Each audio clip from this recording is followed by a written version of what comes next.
예, 반갑습니다. 저는 인문학을 요리한 남자, 인문학 셰프 세봄입니다. 우리 앞선 논의에서는 도덕다운 도덕은 무엇인가? 자, 이 문제에 대해서 우리 공리주의는 어떤 행위의 결과가 어떤 행위의 예측되는 결과가 최대 다수에게 최대의 행복을 가져다 준다면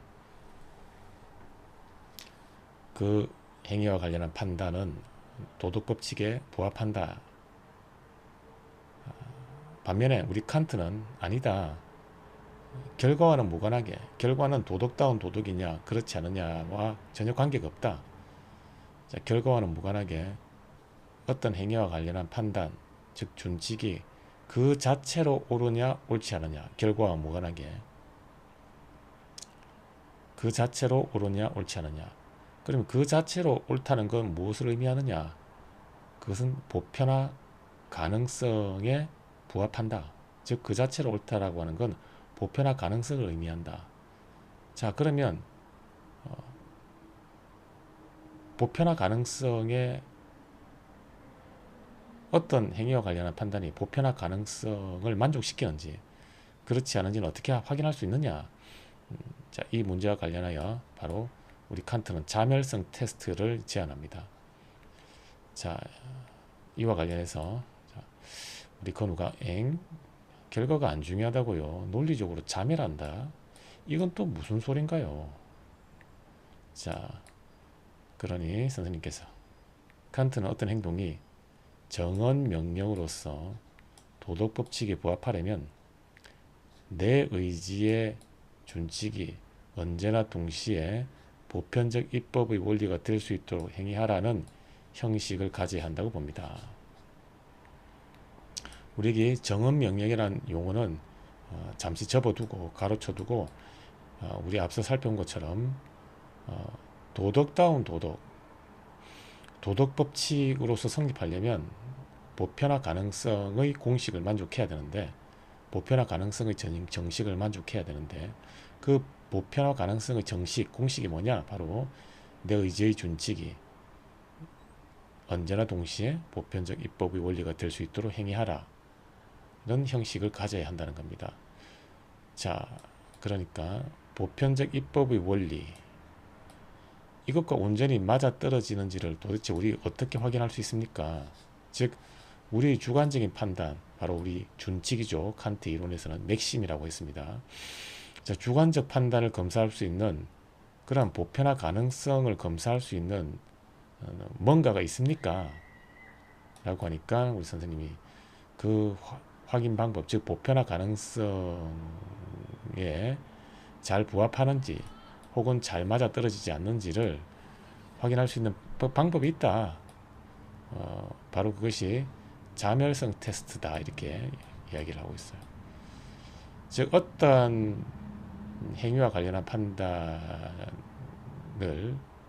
나 위에 모든 사람들이, 자 다시 정리하겠습니다. 어떤 행위와 관련한 판단이 보편화 가능성에 부합하는지 그렇지 않은지를 확인할 수 있는 방법이 있다. 그 방법으로서 칸트는 우리가 앞서 언급한 것처럼 자멸성 테스트를 제안하고 있습니다. 자, 이 자멸성 테스트가 뭔지 한번 구체적으로 살펴보도록 하겠습니다.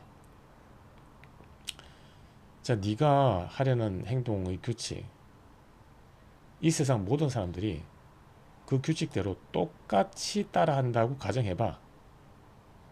그래도 이 세상이 모순 없이 돌아간다면 통과. 만약 그 개념 자체가 붕괴해 버린다면 그건 비도덕적인 거야.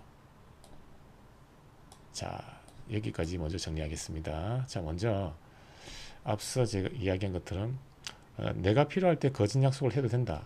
그러한 준칙을 처음에 세웠다. 그런데 이 세상 모든 사람들이 이 준칙대로 똑같이 한다. 즉 나뿐만 아니라 모든 사람들이 자기가 필요할 때 거짓 약속을 해도 된다는 준칙대로 행동한다. 이 말은 어, 이 말은 결국은 이 세상에 거짓 약속을 하지 않는 사람은 한 사람도 없다는 거예요. 자, 그때 이 세상이 모순 없이 돌아간다, 혹은 이 준칙이 포함하고 있는 어떤 개념 자체가 붕괴해버린다, 만약 그렇다면 비도덕적이라는 거예요. 도대체 이 모순 없이 돌아가고 개념 자체가 붕괴해버린다, 이게 뭔지 우리 조금 더 들어가 봅시다. 자, 그럼 이 자멸성 테스트를 아까 질문했던 두 가지 사례를 바탕으로 검토를 해봅시다. 자, 첫 번째, 거짓 약속입니다. 거짓 약속. 지연아, 내가 말이야, 돈을 빌리기 위해 거짓 약속을 하려는 규칙을 온 세상 사람들이 다 따라하면 어떻게 될까?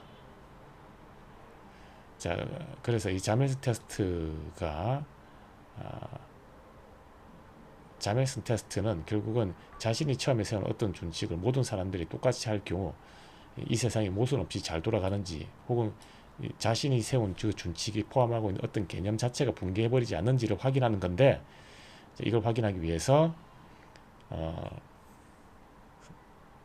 우리가 한번 실제로 특정 준칙을 가지고 테스트 해보자는 겁니다. 그 특정 준칙이 거짓 약속인데, 만약에 이 모든 사람들이 이 거짓 약속대로 하면 도대체 어떻게 될까를 한번 살펴보자는 겁니다.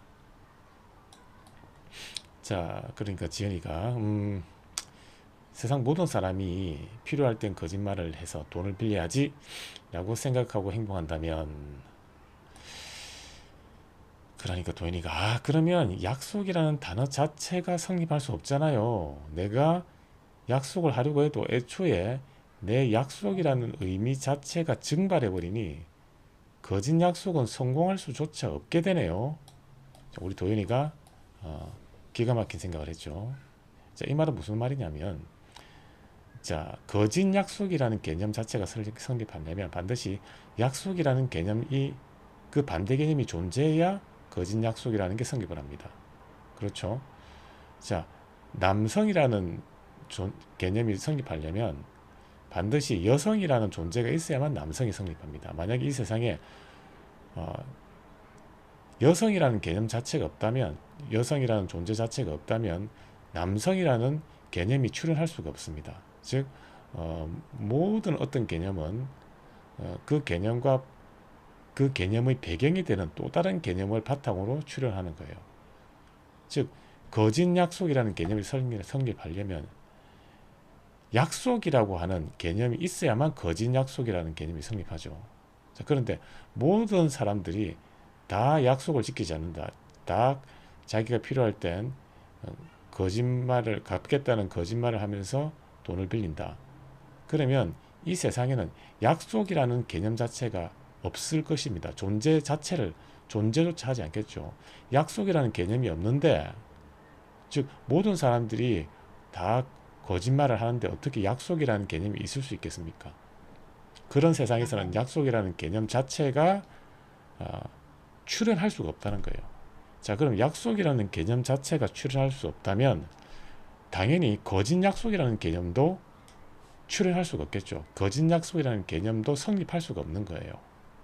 즉 여기서 내가 필요할 땐 거짓 약속을 하면서 돈을 빌린다라는 그 준칙을 모든 사람들이 그렇게 했더니 약속이라는 개념 자체가 증발해버려서 사라져버려서 현재 내가 하려고 하는 거짓 약속이라는 것 자체도 성립을 할 수 없게 되는 거예요. 즉 내가 세운 어떤 준칙, 즉 거짓 약속을 하겠다라고 하는 그 준칙 자체가 말이 안 되는, 이 세상에 없는 말을 하고 있는 그러한 모순에 직면하죠. 즉 내가 하려고 하는 어떤 준칙을 모든 사람들이 한다고 가정할 경우에 내가 처음에 하려고 했던 그 준칙, 거짓 약속이라는 것 개념 자체가 사라져버리는, 소멸해버리는, 즉 자멸해버리는 결과에 직면하게 됩니다. 자, 그러면 이 거짓 약속은 이 자멸성 테스트를 통과하지 못하는 거예요. 자멸하지 않아야만 자멸성 테스트를 통과하는 건데, 거짓 약속을 보편화했더니 자멸하는 결과에 직면하죠. 따라서 거짓 약속이라는 준칙은 이 자멸성 테스트를 통과하지 못하게 되겠죠. 자, 그래서 선생님이 도인이가 정확히 찔렀어요. 자, 바로 그겁니다. 거짓 약속을 보편화하면, 즉 세상 모든 사람들이 다 거짓 약속을 해버리면 약속이라는 제도 자체가 논리적으로 붕괴해버립니다. 내가 하려는 행동, 즉 약속하기를 나 스스로 불가능하게 만들어 버리는 것. 자, 정리하자면 앞서 언급드린 것처럼 처음에 내가 거짓 약속을 하기로 거짓 약속과 관련한 행위의 준칙을 세웠어요. 즉 내가 필요하면 돈을 갚겠다고 거짓말하고 나 돈을 빌리겠다. 자, 이 거짓 약속과 관련한 준칙을 세웠는데 이 준칙이 자멸성 테스트를 통과한지 여부를 확인하기 위해서 모든 사람이 이 거짓 약속대로 할 경우를 상상을 해보니까 모든 사람이 다 거짓 약속을 하면 이 세상에 약속이라는 개념 자체가 사라져버린다. 증발해버린다. 약속이라는 개념 자체가 이 세상에 존재하지 않는다. 애초에 출현하지 않는다. 약속이라는 개념 자체가 없는데 어떻게 거짓 약속이라는 개념이 성립할 수 있겠느냐. 즉 거짓 약속이라는 나의 준칙을 보편화했더니 거짓 약속이라는 개념 자체가 사라져버리더라. 자멸해버리더라. 따라서 이 거짓 약속과 관련한 행위의 준칙은 자멸성 테스트를 통과하지 못한다. 자, 자멸성 테스트를 통과하지 못하니 거짓 약속과 관련한 행위의 준칙은 보편화 가능성을 만족시키지 못한다. 즉 보편화 가능하지 않다. 따라서 이 준칙은 보편화 가능성을 만족하지 않기에 도덕 법칙이 아니다. 즉 도덕다운 도덕이 아니다. 라는 결론에 이를 수 있다는 게 바로 칸트의 생각입니다. 자, 이것이 바로 칸트가 말하는 개념적 모순, 자멸이에요. 따라서 거짓 약속은 결과가 나빠서가 아니라 그 자체로 모순이기 때문에 절대 하면 안 된다는 겁니다. 그래서 우리 칸트는 여러분이 어떤 행위와 관련한 준칙을 세우고 그 준칙을 보편화할 경우에 처음에 세운 그 준칙과 관련한 개념이 자멸하는지 자멸하지 않는지를 살펴보라는 거예요. 그래서 약속이라는 개념 자체가 사라져버리니 거짓 약속이라는 개념 자체가 자멸하는 것처럼 이렇게 어떤 행위와 관련한 준칙을 보편화할 경우에 그 행위와 관련한 준칙이 자멸해버리면 그것은 보편화 가능성을 만족시키지 못한다.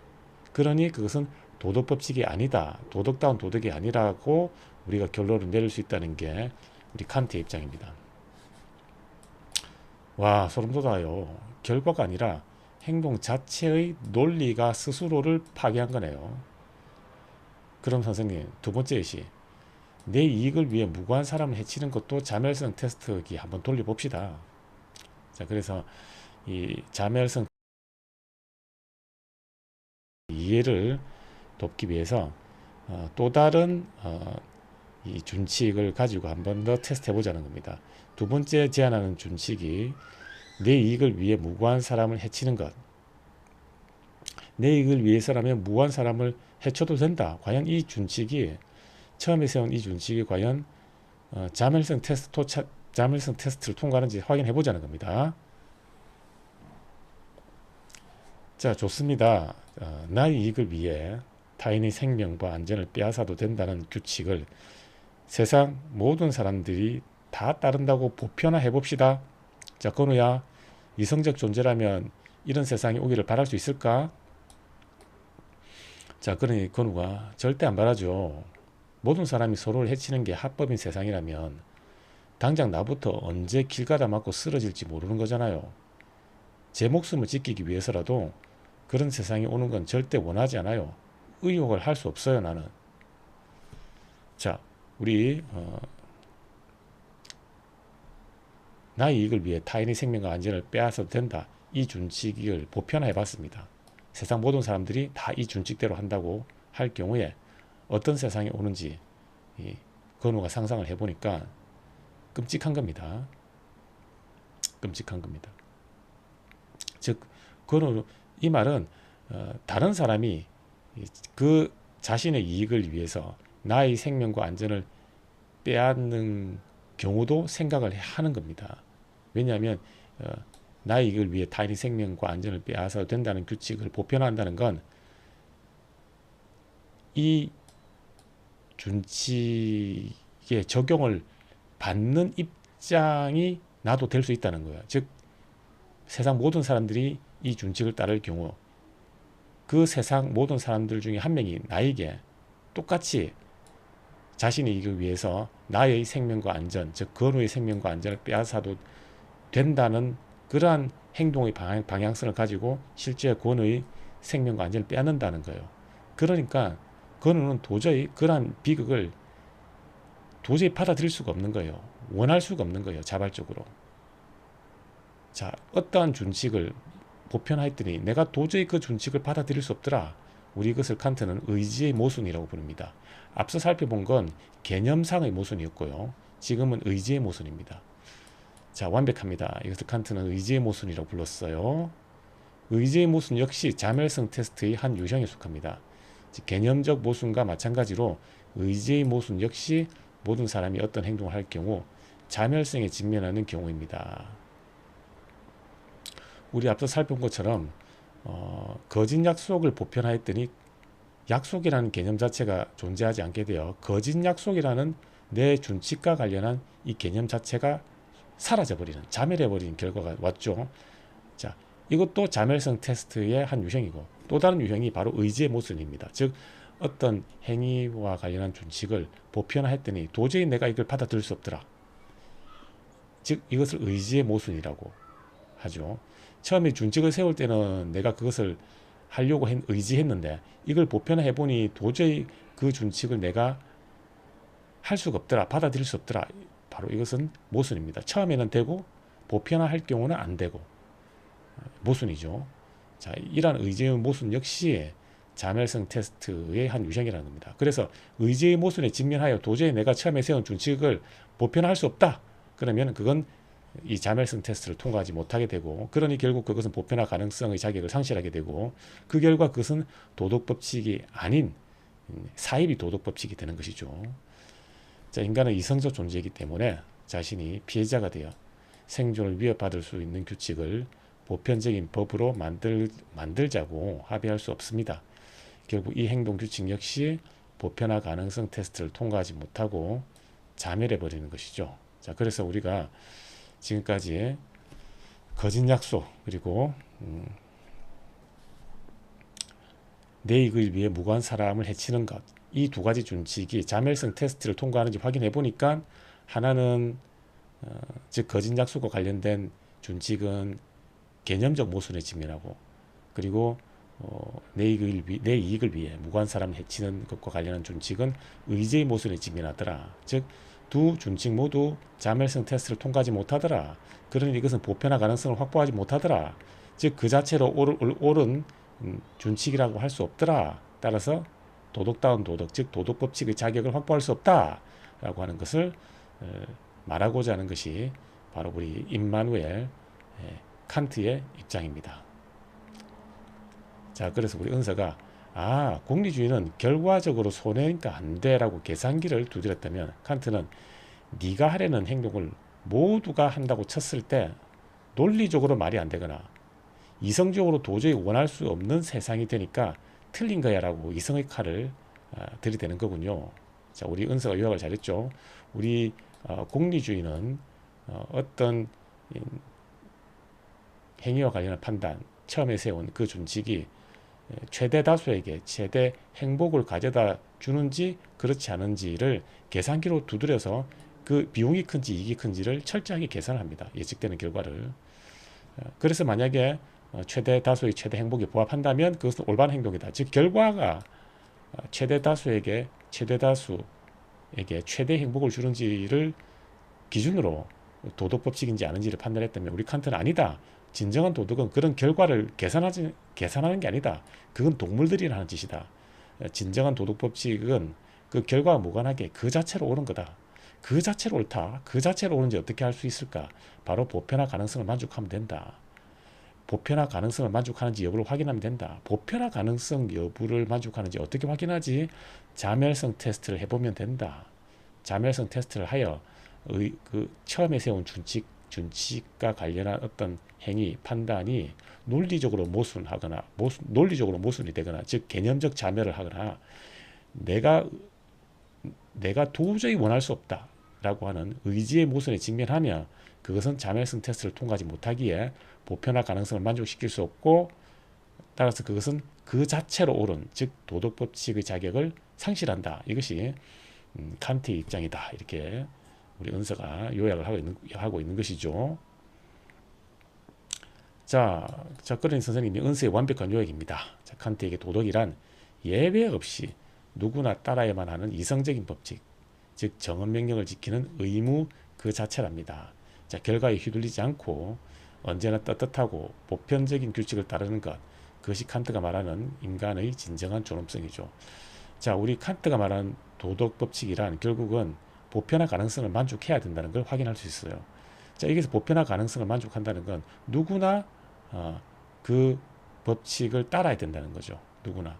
누구나 그 법칙을 따라야 된다는 걸 어떻게 확인했습니까? 우리가 자멸성 테스트를 통해서 확인했죠. 그래서 누구나 따라야 되는 보편화 가능성을 만족시키는, 즉 그 자체로 옳은, 즉 도덕 법칙임을 우리가 확인할 수 있다는 거예요. 자, 그러면 칸트가 말하는 도덕 법칙은 결과가 최대 다수에게 최대 행복을 주느냐 그렇지 않느냐와 무관하게 그 자체로 옳기 때문에, 즉 보편화 가능성을 만족하기 때문에 그 행위를 하라라고 하는 것이 칸트가 말하는 도덕 법칙이에요. 자, 이러한 도덕 법칙은